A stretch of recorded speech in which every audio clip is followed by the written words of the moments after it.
ছাত্র জনতার রোষানলে পরে আওয়ামী লীগ সভাপতি শেখ হাসিনা দেশ ছাড়ার পর থেকেই একের পর এক গ্রেফতার হচ্ছেন দলটির শীর্ষ পর্যায়ের নেতারা। ডিবি হেফাজতে দিচ্ছেন চাঞ্চল্যকর সব তথ্য।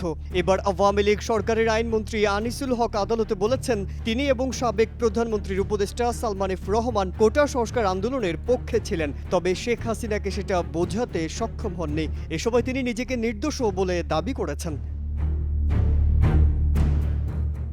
বৃহস্পতিবার ঢাকা মেট্রোপলিটন ম্যাজিস্ট্রেট নুরুল হুদা চৌধুরীর আদালতে সালমান এফ রহমান ও আনিসুল হককে 10 দিনের রিমান্ড নিতে আবেদন করেন তদন্ত কর্মকর্তা। শুনানি শেষে বিচারক তাদের 5 দিনের রিমান্ড দিয়েছেন। এদিন আনিসুল হক ও সালমান এফ রহমানকে আদালতে হাজির করে পুলিশ। এ সময় আদালত প্রাঙ্গণে নীরবতা ছিল। এজলাসে ওঠানোর পর আনিসুল হক আদালতকে বলেন, আমরা দুজনই কোটা সংস্কার আন্দোলনের পক্ষে ছিলাম। আমি নির্দোষ, ঘটনার বিষয়ে কিছুই জানি না। আমি আদালতের কাছে ন্যায় বিচার চাই।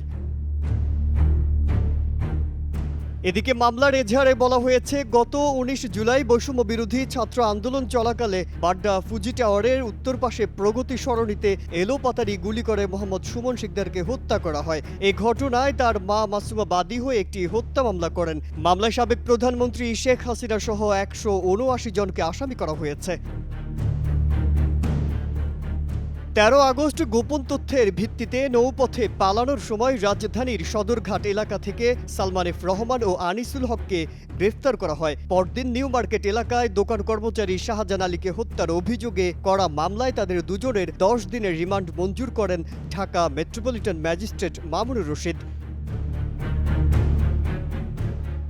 এদিকে তাদের প্রথম দফার রিমান্ড শেষ হয়েছে। 24 আগস্ট রিমান্ড শেষে আদালতে হাজির করে পুলিশ। এরপর নিউ মার্কেট থানার পৃথক 2 মামলায় 10 দিন করে 20 দিনের রিমান্ডে নিতে আবেদন করা হয়। শুনানি শেষে বিচারক 2 মামলায় 5 দিন করে 10 দিনের রিমান্ড আদেশ দিয়েছেন।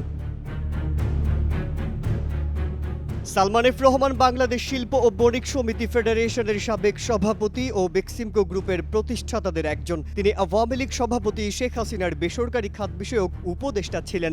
সালমান এফ রহমান 2018 সালের নির্বাচনে ঢাকা 1 আসন থেকে সংসদ সদস্য হন। পরে তাকে নিজের বেসরকারি শিল্প ও বিনিয়োগ উপদেষ্টা পদে নিয়োগ দেন সাবেক প্রধানমন্ত্রী শেখ হাসিনা। আইনজীবী আনিসুল হক 2014 সালে ব্রাহ্মণবাড়িয়া 4 আসন থেকে নির্বাচন করে আওয়ামী লীগের সংসদ সদস্য নির্বাচিত হয়েছেন। তখনই তাকে আইনমন্ত্রী করা হয়।